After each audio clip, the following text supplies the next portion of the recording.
교회에 오신 모든 분들을 진심으로 환영하고 또 축복합니다. 우리 다 함께 사도신경을 고백하겠습니다.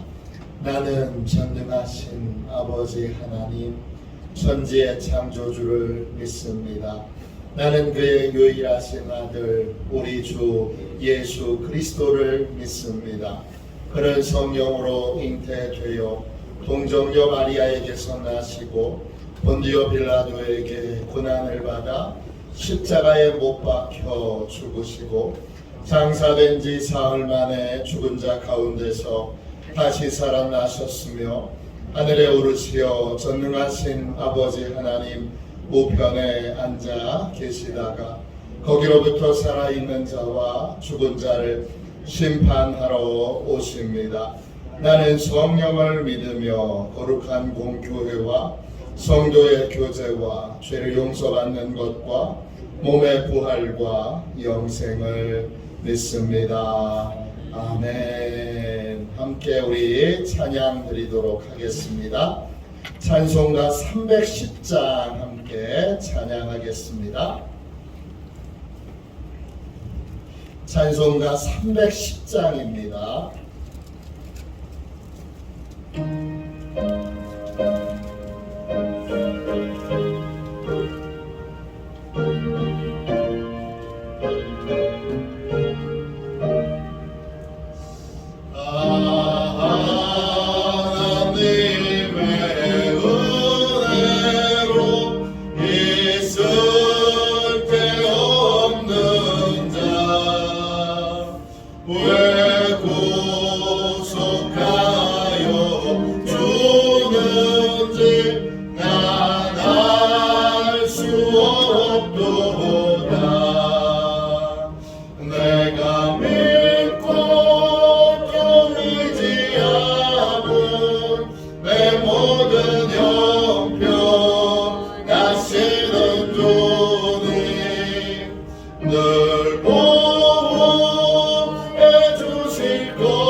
내 마음 감동해 주 예수 믿게 하는지 나갈 수 없도다. 내가 믿고 또 의지하는 내 모든 형편 다시는 주님 늘 보호해 주실 것을 나는 확실히 아네. 주 언제까지 하실지 오 밤에 호롱나들 또 주님 만나 그곳도 향할 수 없도다. 내가 믿고 또 의지하는 내 모든 형편 다시는 주님 늘 보호해 주실 것을 나는 확실히 아네.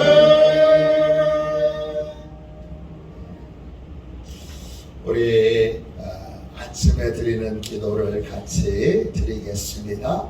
주일 아침에 드리는 기도를 우리 함께 드리겠습니다. 같이 기도하겠습니다. 주님, 아침에 드리는 저의 기도를 들어주소서. 제가 주님께 제 사정을 아뢰고 주님의 뜻을 기다립니다. 자비로운 주님, 이 시간 제게 임재해 주셔서 제 마음에 기쁨과 평안을 가득 부어 주시고 제 모든 길을 인도하셔서 오늘 하루의 시간이 주님의 사명을 이루는 복된 날이 되길 원합니다. 예수 그리스도의 이름으로 기도합니다. 아멘. 하나님 말씀을 우리 함께 보겠습니다.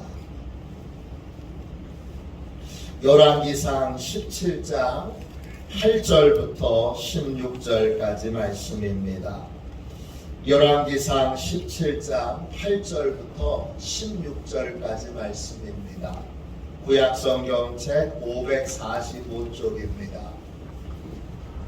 구약성경 책 545쪽 열왕기상 17장 8절부터 16절까지 말씀입니다.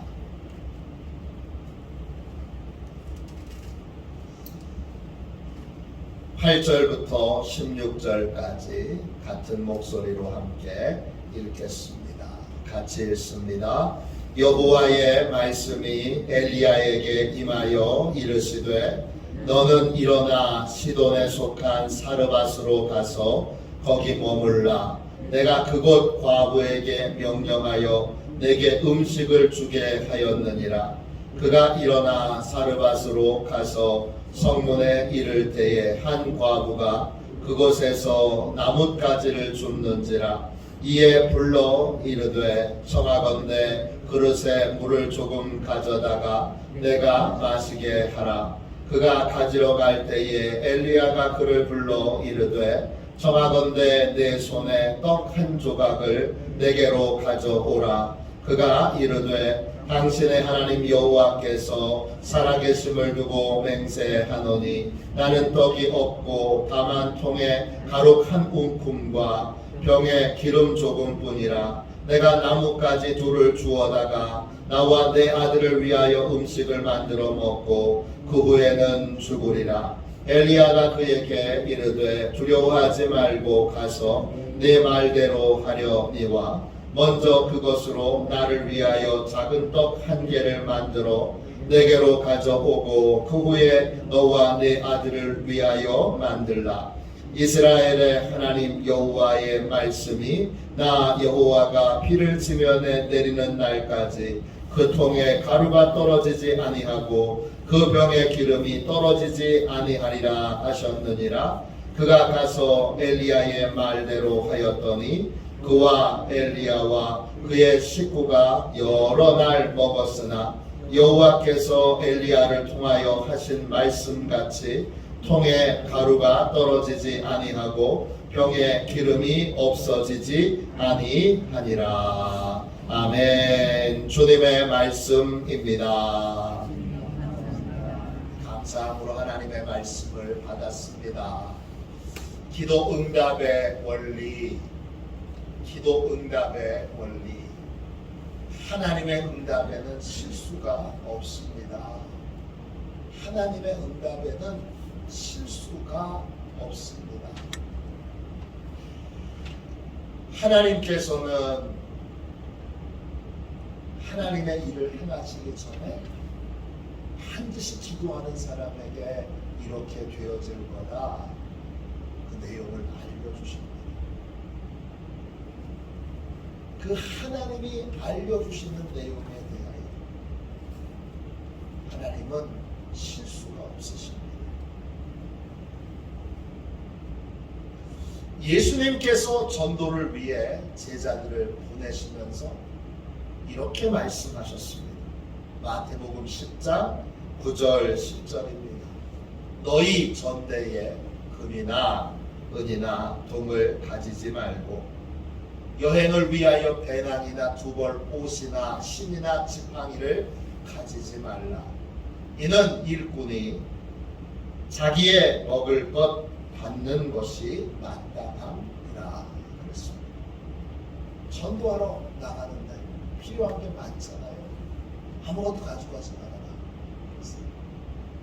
돈도 가져가지 말고 배낭도 가져가지 말고 옷도 여벌로 가져가지 말고 신발도 지팡이도 어떤 것도 가져가지 말라. 그랬어요. 왜 이런 명령을 내리셨죠? 내가 다 준비해 놨으니까.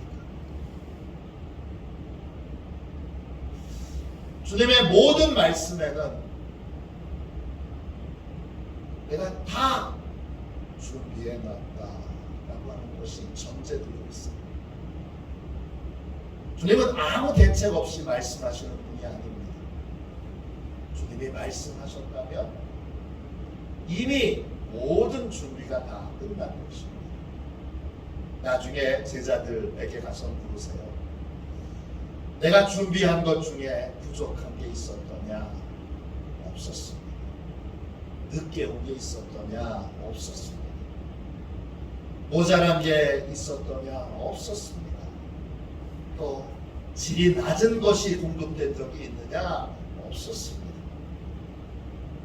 충분히 넉넉하게 질 때에 하나님이 공급해 주셨습니다. 그렇게 고백합니다. 주님이 뭔가를 우리에게 기도 중에 말씀하셨다면 이미 준비가 끝난 것입니다. 주님의 말씀에는 실수가 없습니다. 주님의 예고에는 실수가 없습니다.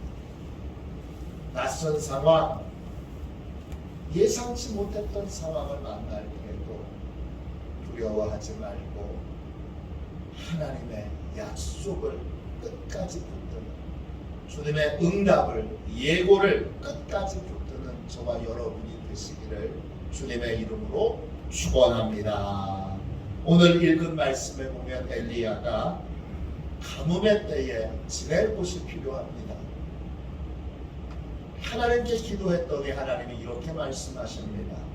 8절 9절 보세요. 여호와의 말씀이 엘리야에게 임하여 이르시되 너는 일어나 시돈에 속한 사르밧으로 가서 거기 머물라. 내가 그곳 과부에게 명령하여 네게 음식을 주게 하였느니라. 하였느니라. 준비가 끝났다.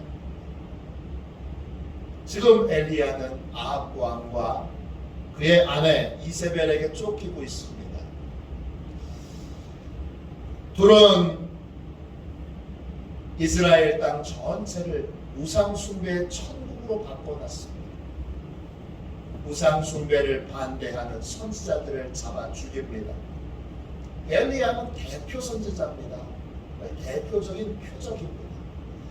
나라를 샅샅이 뒤져서 엘리야를 찾아내려고 군사들을 사방에 보내 지금 열심히 엘리야를 찾고 있습니다. 하나님께 엘리야는 어디로 가서 피해야 되는지, 어디에 가서 머물러야 하는지, 어디에서 먹고 자야 하는지 구합니다.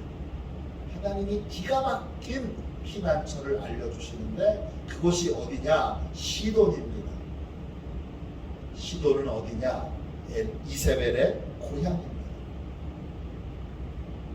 이세벨은 자신의 고향에 엘리야가 숨어 있을 줄은 꿈에도 생각하지 못합니다. 시돈의 사르밧이라고 하는 곳으로 가서 숨어 지내라. 내가 거기에 있는 과부 한 명에게 너 먹여 살리도록 그렇게 다 준비해 놨다. 그거 믿고 엘리야가 갑니다. 엘리야는 지금 과부가 어떤 형편인지 어떤 상황인지 아무것도 모릅니다. 그냥 무작정 하나님이 준비하셨다니까 갑니다. 어떻게 만날지도 모릅니다. 가서 사르밧에 사람이 한두 명 있는 것도 아니고 그 수많은 사람 중에 과부가 한 명 있는 것도 아니고 여러 과부 중에 도대체 어떤 사람이 하나님이 예비해 놓으신 사람이고 어떤 사람이 하나님의 이 귀한 음식을 또 잠자리를 제공할 사람인지 모릅니다. 근데 걱정할 필요가 없습니다. 왜 그렇습니까? 10절 11절 보세요. 사르밧에 도착하자마자 첫 번째로 그 과부를 만납니다. 10절입니다. 그가 일어나 사르밧으로 가서 성문에 이를 때에 한 과부가 그곳에서 나뭇가지를 줍는지라 이에 불러 이르되 청하건대 그릇에 물을 조금 가져다가 내가 마시게 하라. 그가 가지러 갈 때에 엘리야가 그를 불러 이르되 청하건대 내 손에 떡 한 조각을 내게로 가져오라. 사르밧에 성문에 들어서자마자 첫 번째로 과부를 만납니다. 이 과부가 그리고 엘리야가 물을 한 잔 달라고 합니다. 물을 들어가면서 엘리야가 슬쩍 또 이렇게 한마디 보탭니다. 떡 한 조각도 주시고. 그러자 이 과부의 대답이 예상과 전혀 다릅니다.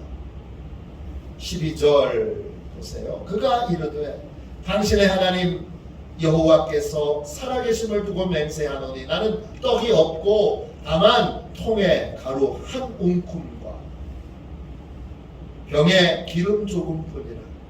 내가 나뭇가지 둘을 주워다가 나와 내 아들을 위하여 음식을 만들어 먹고 그 후에는 죽으리라.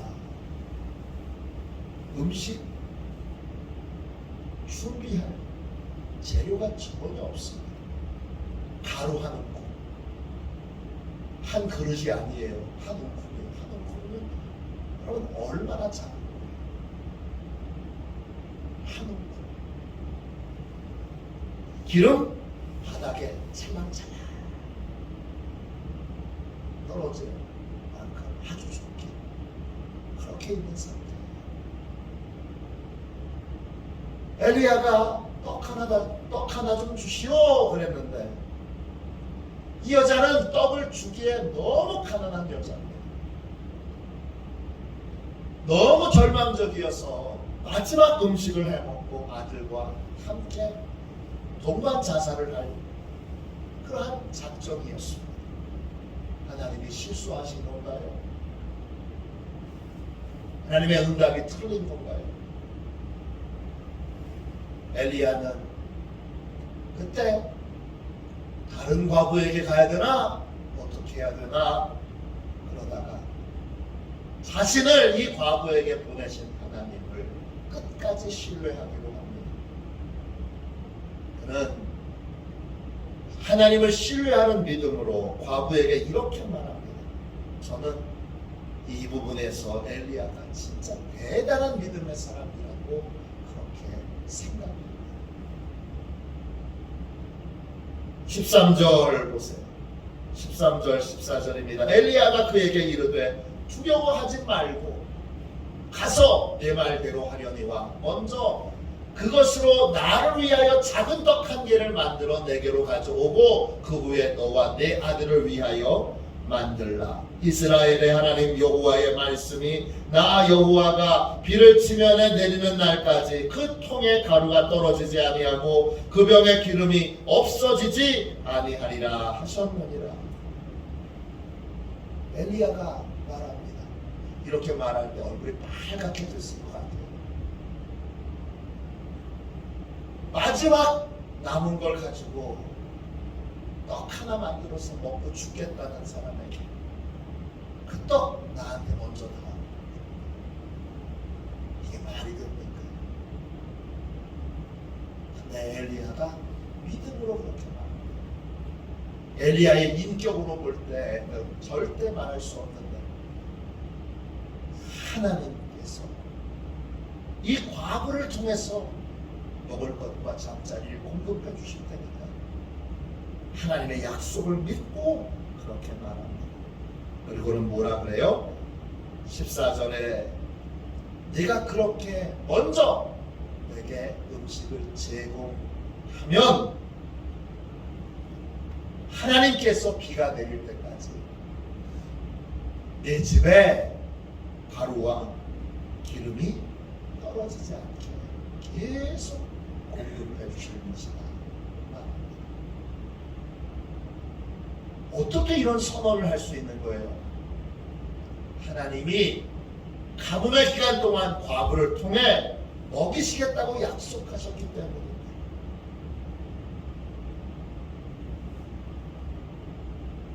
여러분, 여기서 우리는 이런 걸 생각해 봐야 합니다. 왜 하나님은 하필 돈 많은 사람한테 엘리야를 보내지 않고 이렇게 지독하게 가난해도 너무 가난한 과부에게 보내셨을까요? 과부와 엘리야는 운명 공동체입니다. 만일에 넉넉한 사람에게 갔다면 엘리야는 그 사람에게 신세를 져야 했습니다. 그 신세가 하루 이틀이죠. 그 신세가 오랜 시간이 되면 어떻게 돼요? 대접하는 사람도 부담이 되고 대접을 받는 사람은 말할 수 없이 부담됩니다.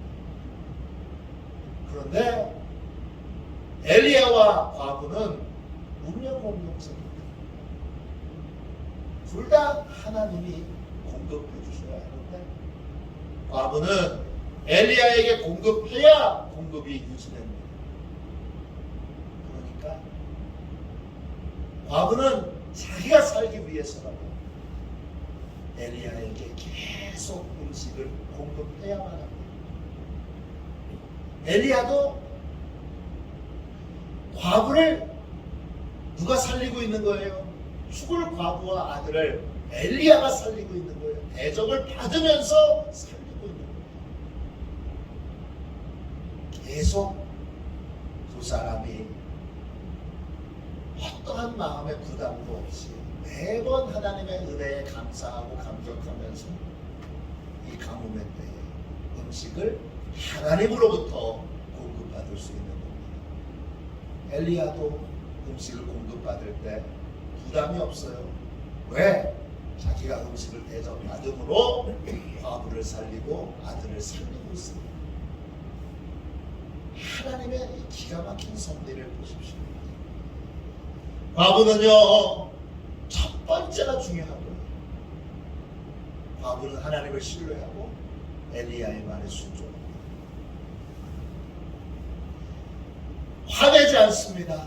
하나님의 말씀에 순종합니다. 복 있는 사람이 이 첫 번째 순종이 중요합니다.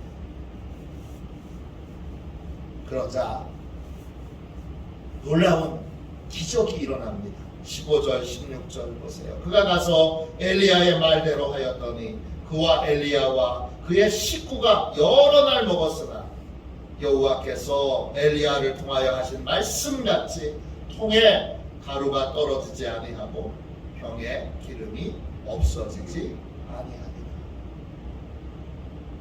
하나님이 이 가뭄의 때에 엘리야를 보내셔서 엘리야가 군식구가 된 게 아니라 엘리야를 보내셔서 엘리야를 대접하게 하시고 과부와 과부의 아들들을 돌봐주시고 과부와 과부의 아들들에게 은혜를 베풀어 주셔서 계속 가루와 기름이 떨어지지 않도록 하나님이 공급해 주십니다. 우리는 언제나 하나님의 인도하심을 구하고 하나님의 인도하심을 따라야 합니다. 하나님의 예고, 하나님의 응답에는 실수가 없습니다.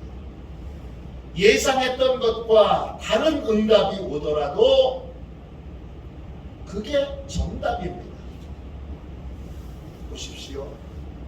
부잣집에 갔더라면 하루 이틀은, 일주일은 그래, 그 부자가 아주 인격적으로 훌륭한 분이어서 한 달은 어떻게 대접을 받들어야 돼요? 가뭄의 때인데. 여러분, 가뭄의 때인데 어떻게 계속 공급을 받겠습니까? 그건 염치 없는 짓이죠. 그런데 하나님이 가난해도 보통 가난한 게 아니라 정말 절박하게 가난한 그러한 과부에게 보내셔서 과부를 통하여 엘리야는 음식을 공급받고 과부는 엘리야를 통하여 또 음식을 공급받고 둘 다 하나님이 계속 은혜 베풀어 주셔서 함께 사는 운명 공동체를 이루게 하십니다. 기가 막힌 하나님의 섭리고 기가 막힌 하나님의 은혜입니다. 하나님의 응답은 실수가 없습니다. 하나님의 응답은 완전합니다. 예상치 못한 상황. 왜 이렇지? 그때는 몰라도 좀 지나면 금방 합니다. 그렇구나. 하나님의 지혜는, 하나님의 결정은 역시 탁월하셔. 그렇게 고백하지 않을 수 없습니다. 웨슬리 듀엘 선교사님이 쓰신, 감리교 선교사님이십니다. 이 웨슬리 듀엘 선교사님이 쓰신 기도로 세계를 움직이라, 이 책에 이런 간증이 나옵니다. 영국 스코틀랜드에 루이스라고 하는 섬이 있어요. 그 루이스라고 하는 섬에 바르바스라고 하는 마을이 있는데, 그 마을에 나이 많은 할머니 두 사람이 밤마다 하나님, 이 바르바스에 부흥을 주세요. 그렇게 기도했습니다. 몇 달 후에는 반대편 마을에 청년들이 모였어요. 또 부흥을 달라고 기도합니다. 어느 날 하나님께서 이 나이 많은 할머니들에게 당시에 유명한 부흥사였던 던컨 캠벨이라고 하는 그 귀한 목사님이 이 깡시골 마르바스에 와서 부흥회를 열 것이다, 이런 말씀을 주십니다. 하나님의 응답을 받은 두 할머니는 너무 기뻐서, 그래서 던컨 캠벨 목사님에게 부흥회를 와달라고 초청하는 편지를 보냅니다. 근데 캠벨 목사님은 부흥회 일정이 꽉 차고 또 목사님이 초대한 것도 아니고 할머니 둘이 부흥회를 초대합니다. 일정이 꽉 차서 갈 수 없습니다. 이렇게 답장을 보냅니다. 그러자 두 여인이 다시 이 캠벨 목사님에게 이렇게 편지를 보냅니다. 목사님이 못 오시겠다고 말씀하셨지만 하나님께서는 목사님께서 오고 계시는 중이라고 말씀하셨습니다. 그로부터 얼마 후에 바르바스 지역의 장로교 목사인 제임스 맥케이라고 하는 분이 영국 제도 섬 지역들의 선교 대회에 참석하게 되는데, 그 선교 대회에서 피치 박사님을 만납니다. 이 피치 박사님은 이 던컨 캠벨의 멘토가 되시는 분이에요. 그 피치 박사님에게 캠벨 목사님을 초대해서 우리 지역에서 부흥회를 열고 싶다. 그러니까 피치 박사님께서 캠벨 목사님에게 우리 지역에 부흥회를 좀 보도록 추천해달라 부탁을 합니다.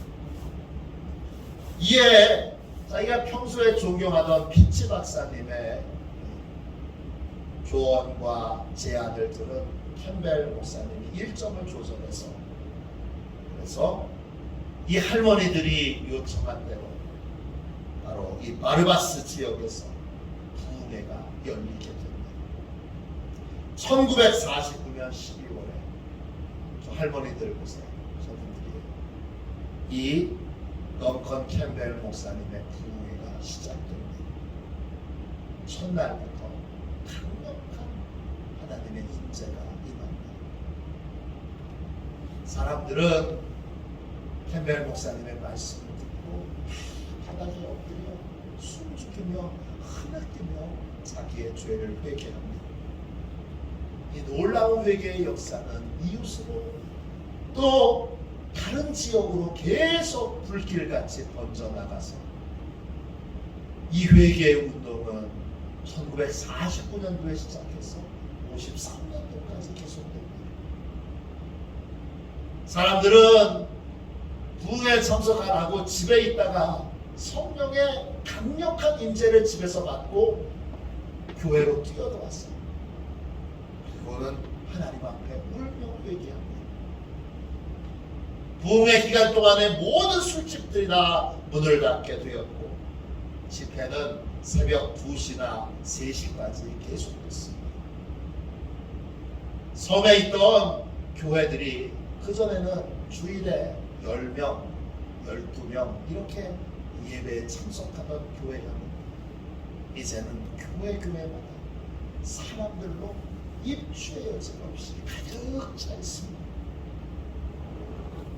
마을에 여러 회의를 어디서 하느냐? 이제는 마을에 기도회가 생겼는데 그 기도회가 마을의 여러 일들을 결정하는 자리가 됐습니다. 기도가 예배가 이 섬의 중심에 있게 된 것입니다.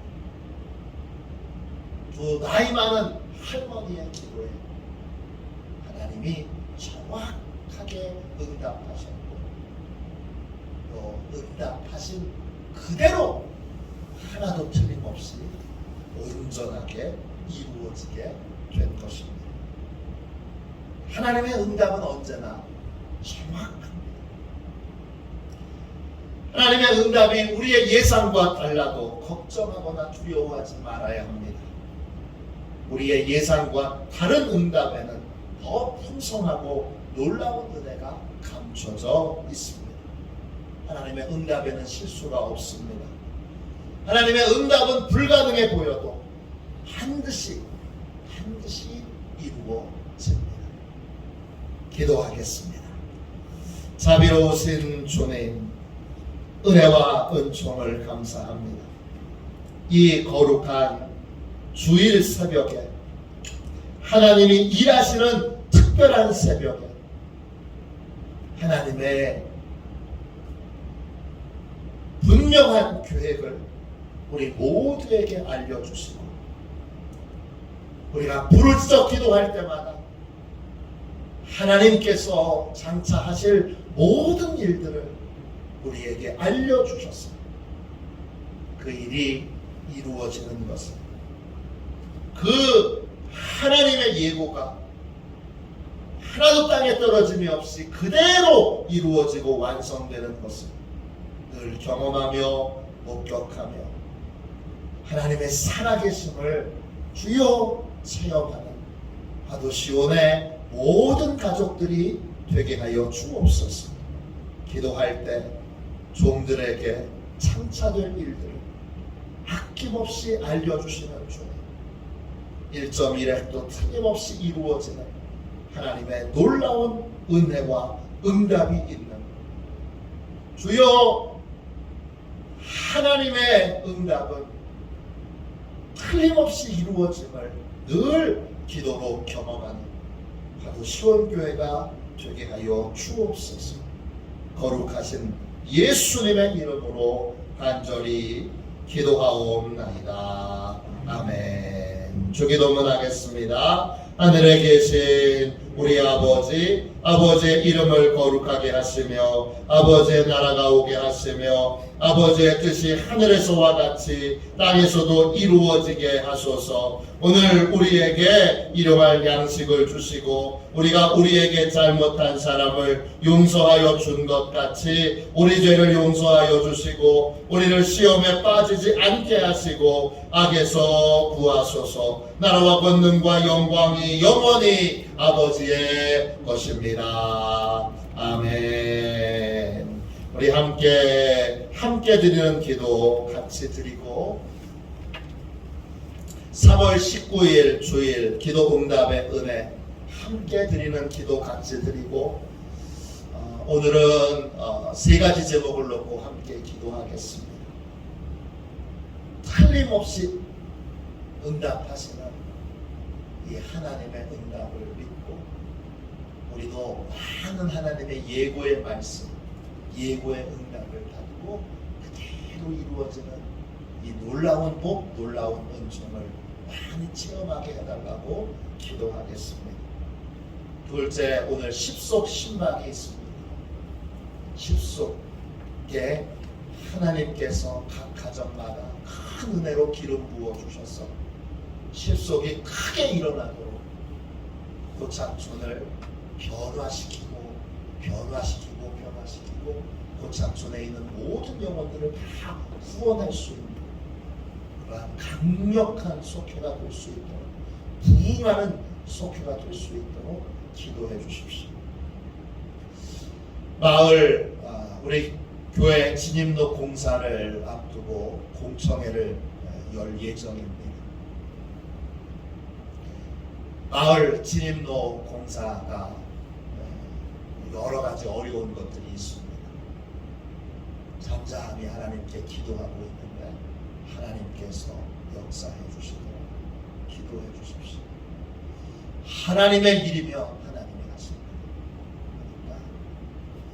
저는 이 진입로 공사가 그냥 우리 교회 편하라고 좋으라고가 아니라 큰 부흥이 오게 되는 출발점이라고 믿습니다. 이제 대형 버스들이 들어오고 또 큰 차들이 들어올 수 있는 하나님의 큰 부흥이 열리는 통로라고 저는 믿습니다. 그러니까 이 공청회와 기타 등등의 모든 일들을 오직 하나님만 주관하여 주셔서 이게 이 마을 전체를 살리고 이 마을 전체를 복되게 하는 귀한 것이고 이 마을에 있는 모든 분들이 다 알 수 있도록 깨달을 수 있도록 사단의 모든 미혹에 넘어가지 않도록 하나님의 선한 뜻을 깨달아 그 뜻에 순종할 수 있도록 기도해 주시기를 부탁드립니다. 우리 기도 응답의 은혜 우리 같이 함께 이 제목으로 기도하고 인간적으로 어떻게 해볼 생각 없이 온전히 하나님이 역사해 주시고 온전히 하나님께서 행하여 주시도록 뜨겁게 기도하도록 하겠습니다. 함께 기도합니다. 신실하신 주님, 저희에게 늘 하나님의 방법을 알려주옵소서. 매일 내 방법이 아닌 하나님의 방법을 따라 삶을 살게 하셔서 늘 예비된 은혜를 받게 하옵소서. 하나님의 방법에 순종함으로 풍성한 은혜를 누리는 복된 삶을 살게 하옵소서. 예수님의 이름으로 기도합니다. 아멘. 우리 두 손 들고 함께 주님 3번 부르짖어 간절히 하나님 앞에 기도하겠습니다. 기도합니다. 주여, 주여.